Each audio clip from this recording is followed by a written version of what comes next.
नमस्कार बंधुरा आमी सुमित्रा रान्नाघर थेके बोलছি। देखুন আজকে আমি এক রকমের পকোড়া করব। এই দেখুন বেগুনটাকে আমি দেখুন এরকম ছোট্ট ছোট্ট করে কেটে নিয়েছি, দেখতে পাচ্ছেন বেগুনটাকে এরকম ছোট ছোট করে কেটে নিয়েছি। তাতে কি দেব, কাঁচা লঙ্কা দেব, একটু আদা আমার কুচোনো ছিল না, নেই বলে আমি বাটা দিয়েছি, একটুখানি বাটা, আর এই পেঁয়াজ দিয়েছি। এবার আমি এতে একটু নুন দিয়ে দিচ্ছি, এতে একটু নুন দিয়ে দিই, যতটুকু আমার পরিমাণ লাগবে নুন দিয়ে দিচ্ছি। দিয়ে আমি এবার এটাতে বেসন দেব, দিয়ে আমি এটা তৈরি করব। আমি এতে আগে একটু বেসন আমি এতে দিয়ে দিচ্ছি।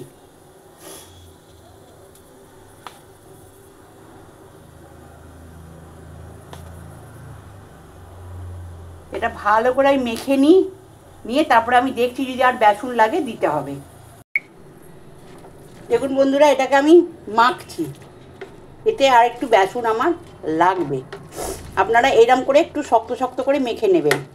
এতে আর একটুখানি বেসন আমি দিয়ে দিলাম, আর একটু বেসন দেব, দিয়ে এবার এটাকে আমি ভালো করে রেডি করে নিই, নিয়ে তারপরে আপনাদের কাছে আমি ফেরত আসছি।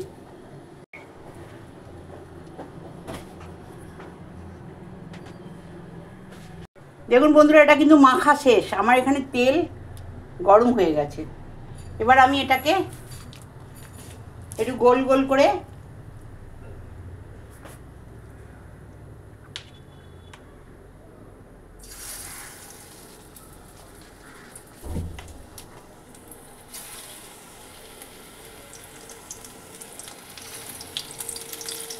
এটা উল্টে দিয়েছি। দেখুন বন্ধুরা এটাকে উল্টে দিয়েছি,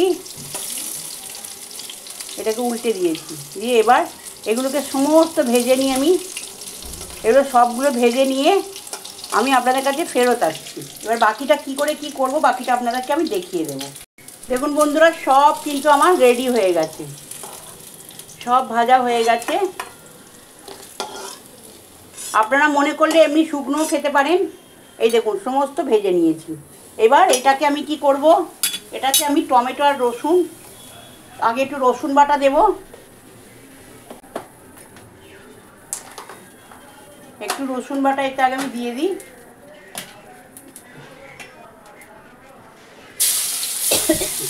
একটু টমেটো বাটা দিই, এই যে টমেটোটা একটুখানি গ্রেট করে রেখেছি এটা দিয়ে দিলাম। আর একটুখানি আদা দেব, একটু আদা এতে দিয়ে দেবো।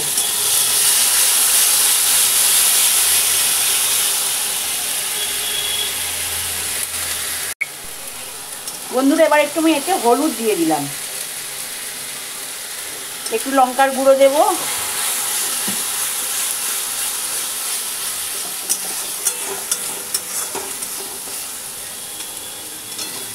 একটু নুন দিয়ে দেবো, দু চার দানা ব্যালেন্সের জন্য চিনি দেব।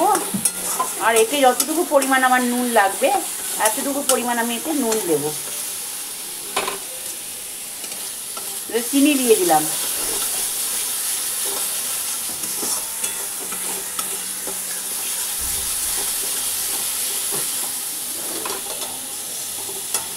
আপনারা যদি মনে করেন এটা নিরামিষ করবেন সেটাও করতে পারেন, পেঁয়াজটা রসুনটা ছাড়া দিয়ে করতে পারেন। নুনটা দিয়ে দিচ্ছি বন্ধুরা,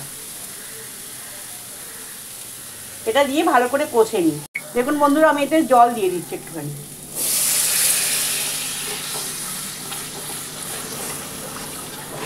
এই জলটা ভালো করে ফুটে গেলে আমি এই বড়াগুলো এতে ঢেলে দেবো। আপনারা মনে যদি করেন এমনিও খেতে পারেন, আর এটা ঝোলটা হলে ভাত দিয়ে খেতে খুব ভালো লাগবে। দেখুন বন্ধুরা এটা কিন্তু ফুট লেগে গেছে, দেখতে পাচ্ছেন।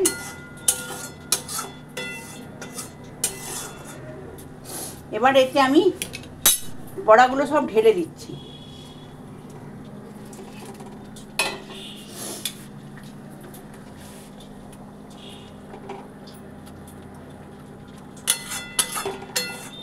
বড়াগুলো সব ঢেলে দিলাম। এবার এতে একটুখানি ঘন হয়ে গেলে নামিয়ে নেব। দেখুন বন্ধুরা এবার একটু ঘি আমি এতে দিয়ে দিচ্ছি, একটু ঘি এতে আমি দিয়ে দিলাম, তো টেস্ট এসে যাবে ঘিটা দিলাম। এই রেসিপিটা দেখতে পেলেন, আপনারা কিন্তু অতি অবশ্যই ঘরে বানিয়ে খেয়ে দেখবেন, আমাকে কমেন্টে লিখবেন আপনাদের কেমন লাগলো এই রেসিপিটা। অতি অবশ্যই লাইক শেয়ার কমেন্ট করবেন বন্ধুরা। নমস্কার। আমি সুমিতার রান্নাঘর থেকেই বললাম।